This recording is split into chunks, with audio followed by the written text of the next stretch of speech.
Howdy everyone. We come to you from Japan, round 9 of Spec Esports, and there's a Ferrari upside down. Anyway, onto my first qualifying lap. I'm a full-time in this league, but only recently have become full-time, so this is actually my first full-time race, round 9 of the season, so a little bit late, but win some, you lose some. So I'm just going to show my final lap of short qualifying. That's the format that we do. It's short qualifying and then a 50% race. Very, very typical for F1 league racing.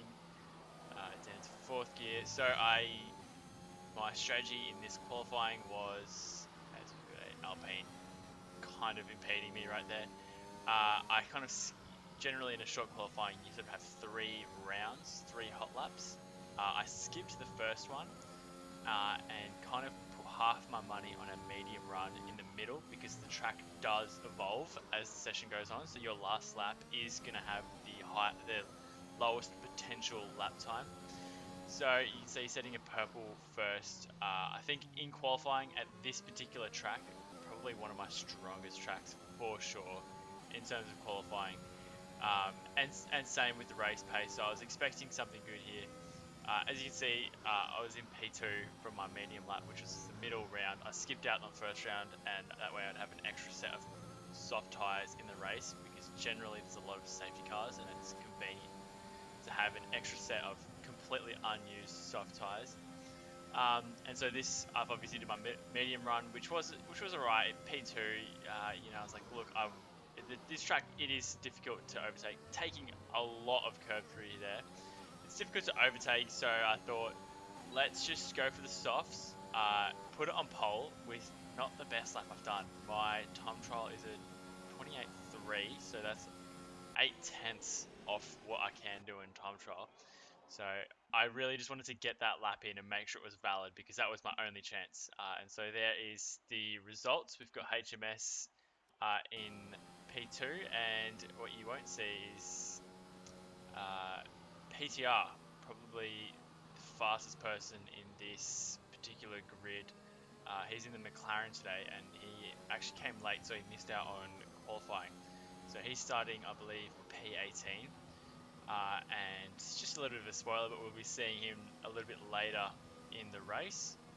So yeah, just coming towards the end of the formation lap here.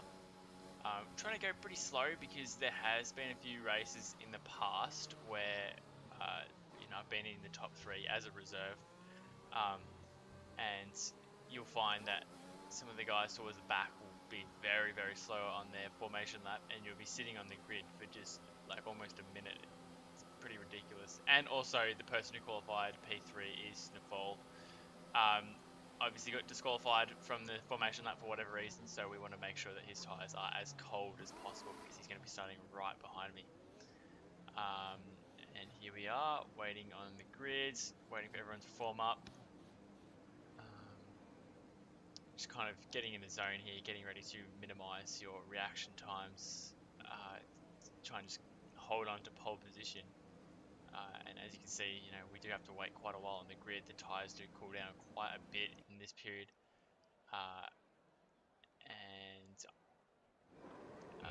Here we go. Clutch in, 4 lights, 5 lights. Away we go. So you can see I didn't get a great reaction time, but HMS has just gotten a phenomenal start, like absolutely phenomenal. So that leads me to believe that there might have been some sort of desync, because if you get a alright start, like I was ahead of him, so that's just straight away put me in a very poor position, because I really wanted to be on the softs. I knew that I had the pace. As you can see, my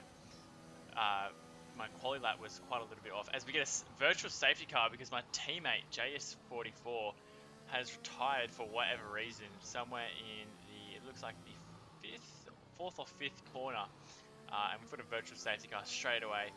This game, even if you have the safety car on reduced, like as most people who do league racing knows, there's not going to be a race without a safety car if you've got the safety car on the the setting on reduced, and that's the least common setting that you can have. You can have reduced standard or increased, and even on reduced, you're really going to get a safety car parity. Anyway, virtual safety car ending, and I see that I've got 1 second in my pocket, so I'm going to try and get as close to him, pretty much gassing out of this corner on the ERS to just get right up on his gearbox. Um, Looking back to see who's behind us, and we've got a 2.2 second gap to DJ Elliptic behind. So we're actually pretty comfortable, and I'm thinking, look, I don't want to be too aggressive here. Obviously, I don't want to ruin either of our races, but also I don't want to be battling so hard that the guys behind catch up. We're all on softs here, so there's no innate tire advantage that the two of us at the front have. So we really are going to have to work together potentially for a few laps. Taking it easy into this corner, I find with a full tank of fuel, I wasn't fully comfortable sending it into that first corner. Yeah, just following HMS Games, who had an incident towards the end of the race, which we will definitely take a look at. But I must say, I think that he is actually a pretty fair and clean driver. Again, we'll be seeing that towards the end of the race. Sixth gear through Degner 1, third through Degner 2, up into fourth, fifth, sixth. Here I found that he was braking pretty early. As you can see, look at how much I've caught up just under the braking. Using second for the rotation, you can sometimes use first if you've gone a bit deep, but I find that second just helps you keep that minimum speed just a little better, and using the camber of the corner allows you to carry that speed. 7th to 5th for that corner, down into 4th again for the rotation, getting nice and close to the curb, taking it out wide. He's probably using a bit more track on the exit than me, mainly because he looks like he missed the apex a little bit there. Actually turning off the ERS as we set a purple middle sector, looking for the move you'll see, but I decided to back out of it. Just really trying to put him off here more than anything. And then off here, I get a reasonable exit. Just straight into the slipstream, setting the fastest lap of the race. You can see that we're pulling a gap to the people behind, so this is good. DRS enabled. Again, just taking it a bit cautiously, not using all of the track there, because going wide, you do get a track warning, and you also lose a significant amount of time, so it's just not really worth it. Losing the rear actually a little bit there on that right-hander, so that was just like a centimetre away from race over right there, really. On the ERS, where are we going from here? Making use of all the track there. So my strategy going into this was going to be a soft hard, pitting around about, I want to say lap 9 to 10, depending on how I was feeling. I had done some practice races. We've got someone has been disqualified. Does this mean safety car? No, I don't think so. And some of the practice races I did, I managed to get away with a soft medium around this track. And this track it is a figure of 8 track, which means that it's not a clockwise nor anti-clockwise track, which means that the tyre wear left and right tyres is actually going to be very even. So all you have to worry about is using the wings in the setup to balance the front and rear. As HMS goes a little bit wide, are we going to go for a move? No, we're not. We're just going to stay in behind. What's going to happen here? It looks like a much better exit, but it looks like he's going to stay ahead for now. No, we've got the DRS, and we are going to soar past very comfortably with the DRS, even turning off the ERS. Come in a bit too hot, go wide, as you can see, exceeding track limits. The red arrow is showing that he's gotten much closer to me, so as you can see, it really is not ideal to be going wide through that corner section, but I did want to brake a little bit late so that he wouldn't potentially look for a move. Here, we're going to skip forward a little bit. It was a bit boring, this particular section of the race. I did kind of have a little bit of an outright pace advantage on HMS. So you can see here as the laps go by, it wasn't much, but just enough that as the laps went by, my consistency was good. I was just gradually pulling ahead. As you can see, checking the tyres there, I was running 10.7 wings in this race. I tried a lot of different combinations, all of which had a positive front-rear aero variation, meaning I had more front wing downforce than rear wing downforce. I just found that the balance was a lot better that way. And I also found that the tyre wear was a lot more even, as I think we might be seeing soon. I might be flicking through the MFD. Um, Actually, it's this lap that I pit, and as you can see, PTR fastest lap. Uh, he's on medium tyres, and he's in P5, coming from pretty much last, which was at the moment is 15th, but at the start of the race. There you can see the tyres a little bit more wear on the front, which means that I could even have more of a positive front aero variation. But I, running 10.6, you're just asking to spin out in the race, even if it does match your tyre wear. So we come into pit lap 8, going to lap 9. PTR into P3. Where do I come out? P6, it looks like. And obviously onto the hard tyres, and these we intend to take to the end of the race. If any of you are your regular Formula 1 game players, you'll know that in general the hard tyres start off a little bit mediocre, but as the race goes on and as the stint goes on, you find that they just kind of get a little bit better up until, say 5-10 laps, and then they start slowly turning off. But they actually, get better. And as the safety car comes out just after I've done my pit stop, that was a killer. That would have potentially kept me in P1. So we're just going to skip through this safety car period, but a little bit unfortunate. I managed to overtake HMS GameSpot as he pits for mediums, which is going to be very difficult to take to the end. Mind you, we do have a safety car, which will make it the tyre wear a little bit less. And PTR goes into the lead with some, it looks like 11 lap old mediums that he will be on. And we cut back to here just before the safety car restart, and there we go, safety car in this lap, maintain speed. And with the hards, I was really putting a lot of energy in them to keep the temperatures up, because they're not going to wear out significantly. And if you don't put a lot of energy into them, you are going to lose significant temperature, and cold hards is the worst position to be in. Second worst to cold worn hards. So there he's going. I was keeping really close to him, and I think I actually did pretty well there, considering that I was on the hards and he was on the mediums. The outright traction is going to be just that little bit less. Again, coming in pretty safe here. I don't know PTR very well. I don't know where he brakes, so I didn't want to send it in, and turns out he brakes early. Now, we're going to stay on board for just a little bit here, but really, PTR, as I say, I believe he's a control player, so respect to him. It's always a little bit easier to be quick on the wheel, because you just have so much more information and you can be so much more precise with your inputs.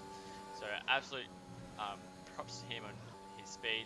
As we cut to lap 16, and as you can see, he's actually got 6 seconds worth of time penalties, and I don't have a pit stop to go. He has a pit stop to go, and we get a safety car. Now, with 16 laps to go, we're at 16 laps, so that means there's about 11 or 12 to go, where after we cross the line now, we'll have 11 laps to do.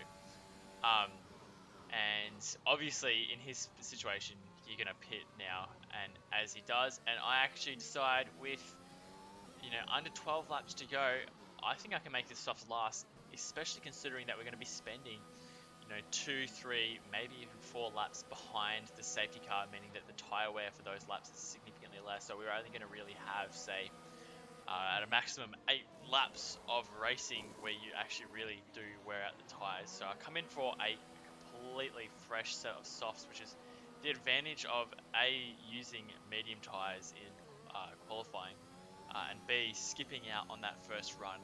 It does take a lot of confidence to do that, because I do find that there's a big benefit in doing all 3 runs in qualifying. It just allows you to get into get your eye in, how fast you feel like you can go through corners and all that kind of stuff, and build up to that final short qualifying lap, which is really meant to be your fastest. Now, after we pit, he comes out in P4 and I come out in P6, which is not ideal. Ideally, obviously, I'd like to be ahead of him, but we know that he started ahead of me.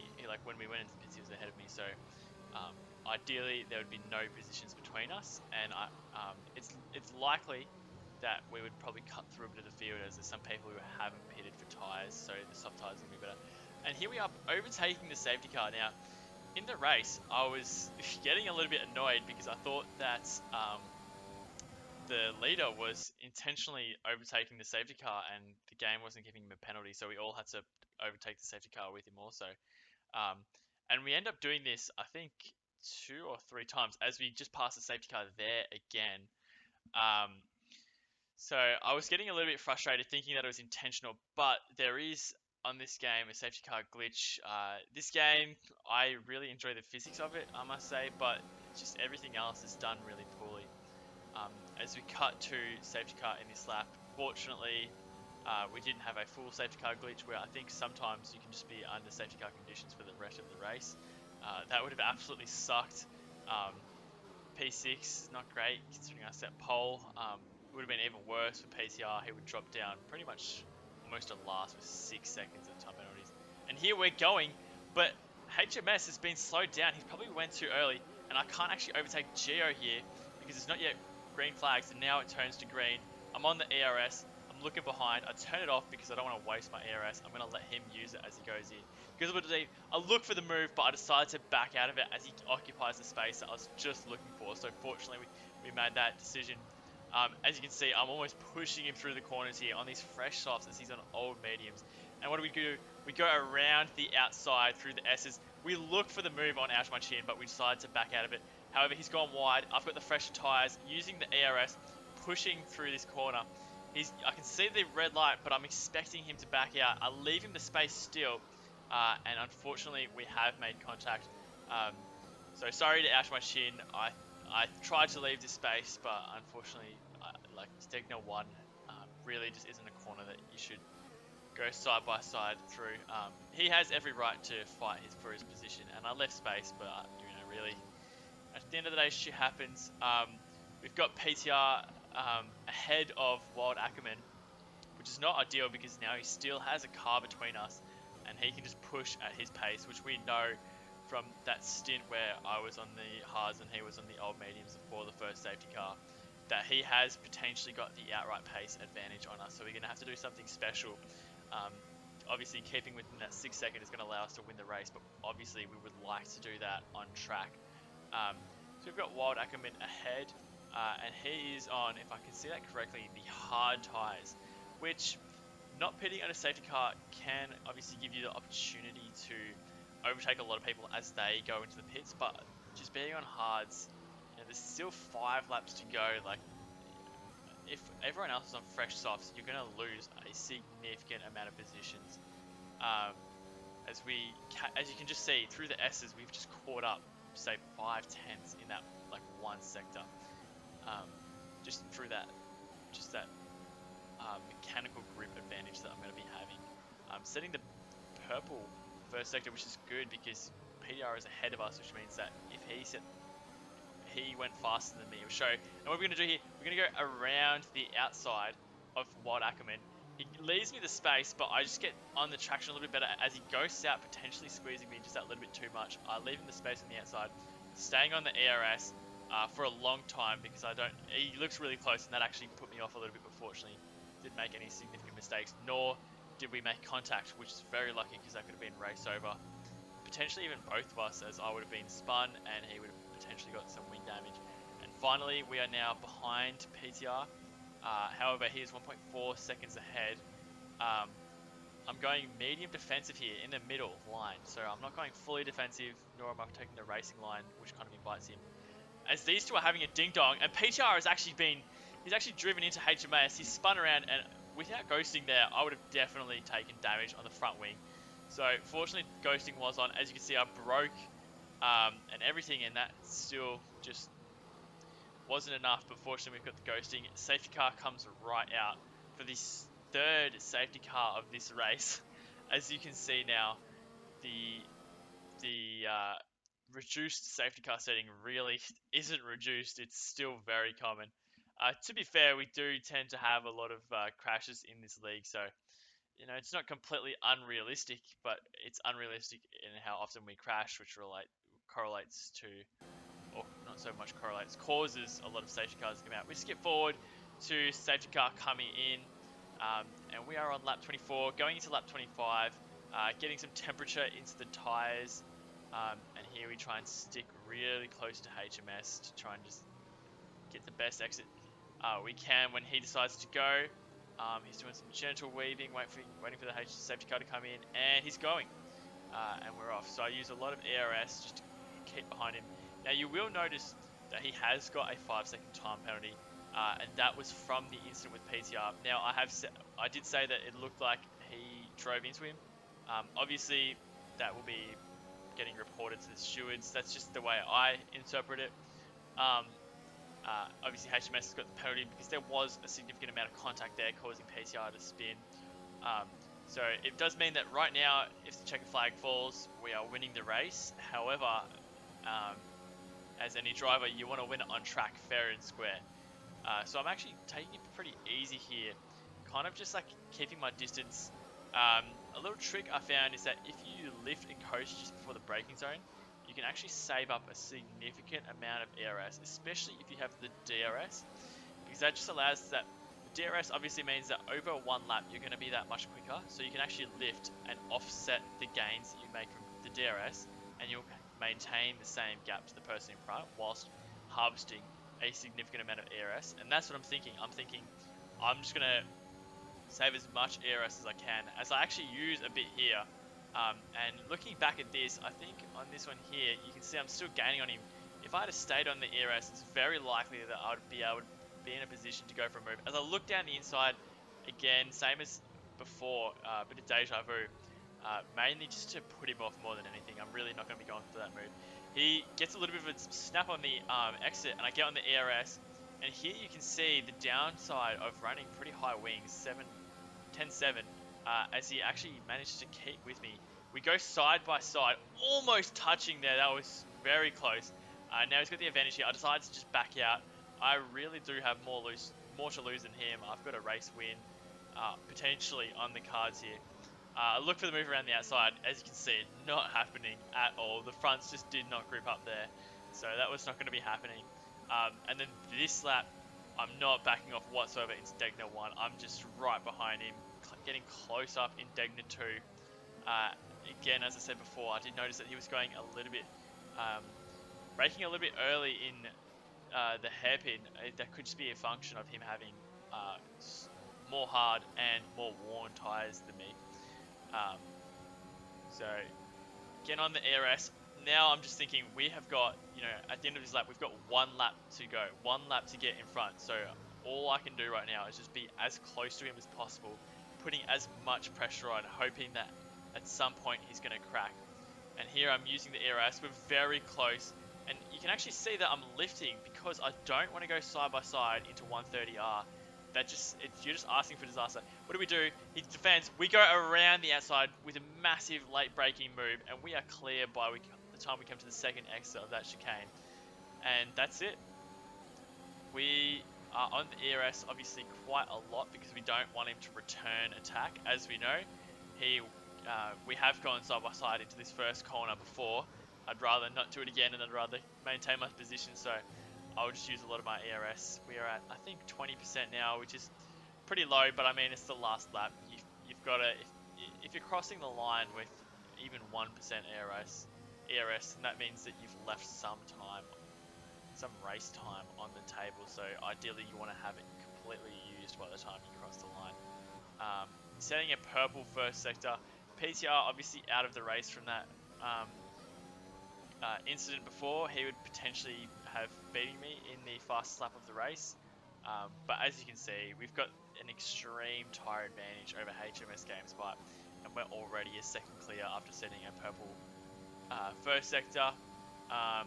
This lap, I just wanted to push it to get that fastest lap, but obviously you don't want to push it so much that you potentially crash, because that would be a bit embarrassing, overtaking, getting the lead on the last lap, trying to go for the fastest lap, and actually crashing whilst trying to do it. And what do? We do a purple middle sector also. Now it's all down to the last sector.